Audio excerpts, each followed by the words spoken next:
எடப்பாடி பழனிசாமி தரப்பினரின் கூட்டணியில் தேமுதிகவிற்கு எத்தனை தொகுதிகள் கொடுத்தாலும் யாரும் வெற்றி பெற முடியாது என்றும், மிக மோசமான கூட்டணி என்பது தற்போது நிரூபணமாகிவிட்டதாகவும் கழக கொள்கை பரப்பு செயலாளர் திரு தங்க தமிழ்செல்வன் விமர்சித்துள்ளார்.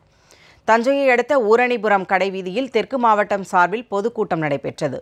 இந்த கூட்டத்தில் கழக கொள்கை பரப்பு செயலாளர் திரு தங்க தமிழ்செல்வன், கழக அமைப்பு செயலாளர் திரு சு பாஸ்கர், தஞ்சை தெற்கு மாவட்ட கழக செயலாளர் திரு மா சேகர் உள்ளிட்ட கழக நிர்வாகிகள் மற்றும் பொதுமக்கள் கலந்து கொண்டனர்.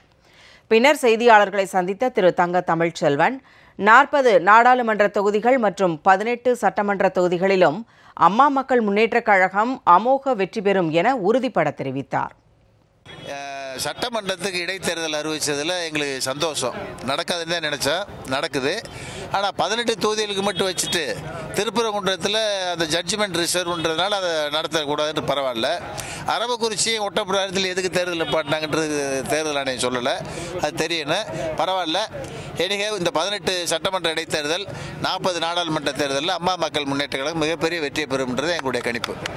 இன்னும் 8 சீட்டை கூட கொடுத்தா கூட யாரும் ஜெயிக்க போகிறதில்ல. அந்த கூட்டணி மோசமான கூட்டணி, அதிமுக கூட்டணின்றது நிரூபணமாயிருச்சு. நிச்சயமாக மக்கள் ரசிக்க மாட்டாங்க.